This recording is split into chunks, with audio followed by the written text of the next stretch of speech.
That's why all of this is so confusing, because nothing makes any logical sense. And that's why I wanted to make this video. Because the truth is that all of this is very logical, because it has been planned for the last 30 years. And I'm going to show you the 4 different power players that all wanted this to happen and what their interests actually are. If we follow the money far enough, we'll come to a theory that connects all of this. And that theory has to do with something called the control grid and power over the flow of money. So with that said, let me explain who this benefits, how this affects investors, and what the heck is happening. Let's get into it. Hi, my name is Andre Jick. Hope you're doing well. Come for the finance and stay for the geopolitical rabbit holes that keep me up at night. So let's talk about why this is happening beyond the official narrative that we're told about. There are 4 major theories that explain it. There's 4 interest groups, all with credible evidence. And let me just start with the elephant in the room, which is Israel.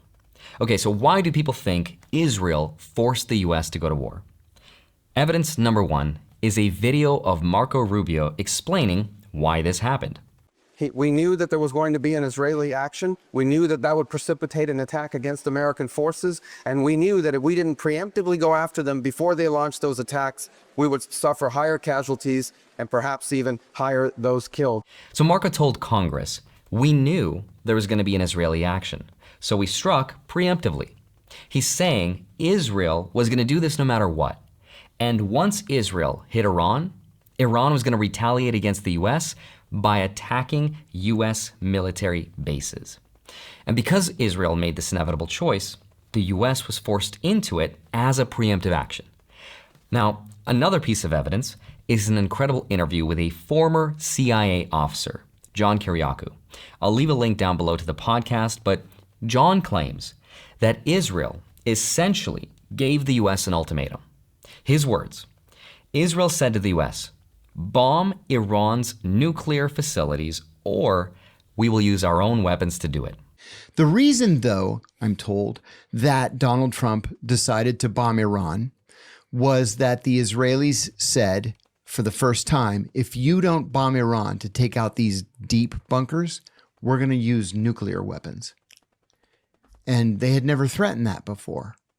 And so Trump said, bombing Iran might actually save us from the start of World War III if it keeps the Israelis from using nuclear weapons.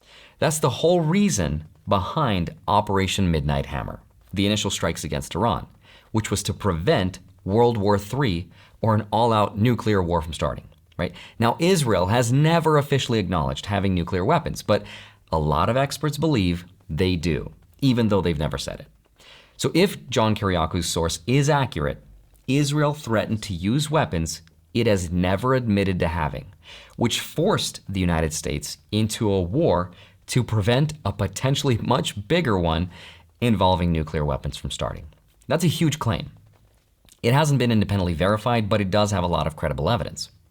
Now, even if we discount him and we don't believe him, the third piece of evidence comes from the source, from Prime Minister Benjamin Netanyahu, who has been pushing for an attack and a regime change in Iran since the mid-1990s. The deadline for attaining this goal is getting extremely close. And Iran, by the way, is also outpacing Iraq in the development of ballistic missile systems that they hope will reach the eastern seaboard of the United States within 15 years. By next spring, at most, by next summer, at current enrichment rates, they will have finished. From there, it's only a few months, possibly a few weeks. The foremost sponsor of global terrorism could be weeks away from having enough enriched uranium for an entire arsenal of nuclear weapons. That would place a militant Islamic terror regime weeks away from having the fissile material for an entire arsenal of nuclear bombs. If not stopped, Iran could produce a nuclear weapon in a very short time. It could be a year, it could be within a few months, less than a year. So if you've been paying attention at all, this has been the project for 30 years. This was the goal, and it happened. So that's power player number 1.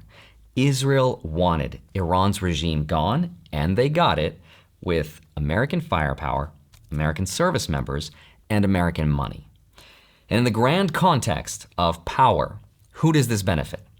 It benefits the military-industrial complex, which some people call the neocons. Right, that's power player number one. The second theory is even more interesting. But before we continue...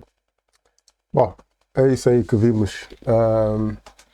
Israel deu ultimato aos Estados Unidos para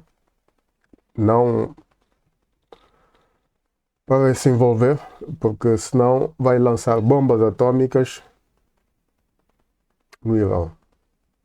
E os Estados Unidos, para evitar que isso aconteça, envolveu-se e pronto, acabaram por bombardear só, e Israel não foi lá lançar bombas atômicas, o que seria um desastre brutal. Os Estados Unidos também, a segunda razão pelo qual entrou nesse conflito é que se Israel lançasse as bombas, Irão ia retaliar, como fez agora, lançando bombas para as bases que estão ali perto, bases norte-americanas que estão ali no Médio Oriente. E foi isso que aconteceu. Só que, pronto, essa é a teoria de esses aí, né, que dizem que, pronto, foi Israel. Toda a ideia veio de Israel e os Estados Unidos foi forçado a intervir-se, como disse o Marco Rubio, que é o homem que está mesmo aí na pasta, acho que de negócios estrangeiros. Pronto, pode ser a verdade que a América fez tudo isso para prevenir a Terceira Guerra Mundial. O que acho que é muito improvável de acontecer uma Terceira Guerra Mundial por causa do conflito entre Israel e Irão. Principal actors, the US, Israel, and the Islamic Republic, or the enablers, the American news outlets reporting on the story and sometimes driving it. The Nepo Shah in waiting, Reza Pahlavi. Finish the job. And the other voices from the diaspora egging the Americans and the Israelis on. And, lest we forget, the West Bank.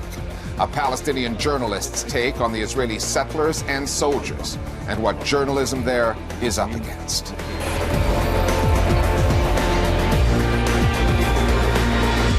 One week into the war that the US and Israel launched against Iran, the casualties now include the Islamic Republic's leader, Ayatollah Ali Khamenei, more than 150 schoolgirls in the southern part of the country, as well as Iran's relationship with the Gulf states and the very notion of international law. The Middle East has been engulfed with missiles crisscrossing in the sky. In Washington, the messaging on this war, the justifications offered, keep changing. Even mainstream media outlets in the U.S., the corporate kind, that have reliably served as tools of public persuasion in previous American wars have been struggling with that. So they focus on the tactics rather than the strategic side of this, the cause. Anti-war voices are almost completely absent. Iranian representation has been skewed. After his repeated promises that he would be America's peace president, Donald Trump has now bombed 8 countries from South America to Africa and the Middle East. And however hard he and his partner in war crimes, Benjamin Netanyahu, spin it, that is a tough contradiction to sell to Americans, let alone the rest of the world. This is a war in search of a strategy.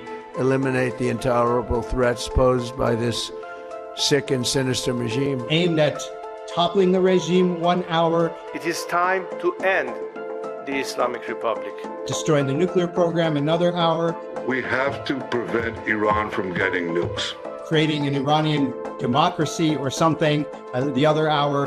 There is no coherent strategy, and you can see that's reflected in the media coverage of it.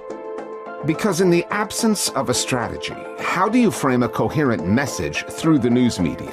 Do you try what Donald Trump did and present yourself as the savior of the Iranian people as you rain missiles down on them? When we are finished, take over your government. It will be yours to take. That's a tough sell. Or do you take the Israeli approach and hit them with an AI-modified version of Benjamin Netanyahu, telling Iranians in Persian that freedom awaits? ما شرایط رو برای مردم شجاع ایران فراهم خواهیم کرد تا خود رو از زنجیرهای استبداد رها کنند.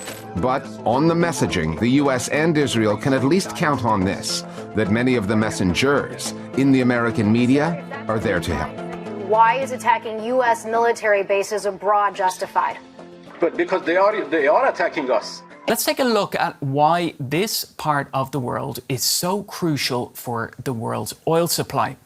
The Strait of Hormuz connects the Persian Gulf with the Gulf of Oman and serves as the main export route for major oil producers like Saudi Arabia, Iraq, Kuwait, the UAE and Iran. Now, normally about 20% of the world's oil, or roughly 20 million barrels, pass through the strait every day. Because the channel is so narrow and difficult to bypass, any disruption there can quickly drive up global oil prices and threaten energy supplies worldwide. Now let's take a look at this time lapse and look at the activity of ships navigating the strait before the war. Then the fighting started, and with every hour, with every day, a dwindling number of vessels actually made the dangerous journey. Now traffic has all but dried up on this once busy shipping lane. And since Monday, only 9 commercial ships have actually made it through the strait. The result of that is that crude oil prices have been surging. And that means that gasoline prices have shot up, pushing up prices for companies, making traveling more expensive and having a run-on effect on the rest of the economy, creating inflationary pressure. So those gas prices are the highest point in Trump's second term. Does the president have a plan to help US motorists? When asked about the higher prices at the pump, he said, quote, "I don't have any concern about it. They'll drop very rapidly when this is over, and if they rise, they rise. But this is far more important than having gasoline prices go up a little bit." Sources tell CNN that Russia is aiding Iran's war effort by providing intel on U.S. military targets. When President Trump was asked about this, here's how he reacted. It sounds like the Russians are helping Iran target and attack Americans now. That's an easy problem compared to what we're doing here. I mean, but can I be honest? It's just, I have a lot of respect for you. You've always been very nice to me. What a stupid question that is to be asking at this time. We're talking about something else. CNN's Gabe Cohen is following all of this. And Gabe, tell us more about this reporting. Intel officials, I would assume, do not view this as a stupid issue. It is one that has a lot in the community concerned, especially given the fact, and we don't know that there's a direct parallel and connection, but we have just lost 6 U.S. service members in this war days ago. Well, Bianna, one of the reasons that this is really significant is because it's the first indication that Moscow is getting involved in this conflict. Those sources telling CNN that Russia is providing this intel about the location of American troops and assets so that Iran can specifically target them. And much of that intelligence is coming from this sophisticated satellite system that Russia has, as Iran has been seeing their military capabilities degraded day after day from all of this fighting. It is important to note that it's unclear at this point if that intel has actually been used in any specific attacks. And we don't know, though, if Russia's involvement could be expanding when it comes to this conflict, especially. So about 2 months ago, I made a video saying that Iran would be next after Venezuela. And I wish I was wrong, but on February 27th, Iran agreed to nuclear inspections. And then 1 day later, the United States bombed them. Over the past 36 hours, the United States and its partners have launched Operation Epic Fury, one of the largest, most complex, most overwhelming military offensives. That means the US is now at war with a country of 92 million people. And that's what's happening right now. The question that I think we're all trying to understand is why? Because official explanation doesn't make any sense. The official explanation is, this was not a regime change war, but their regime is gone. And that the nuclear program was the threat, but we already destroyed it 8 months ago with Operation Midnight Hammer.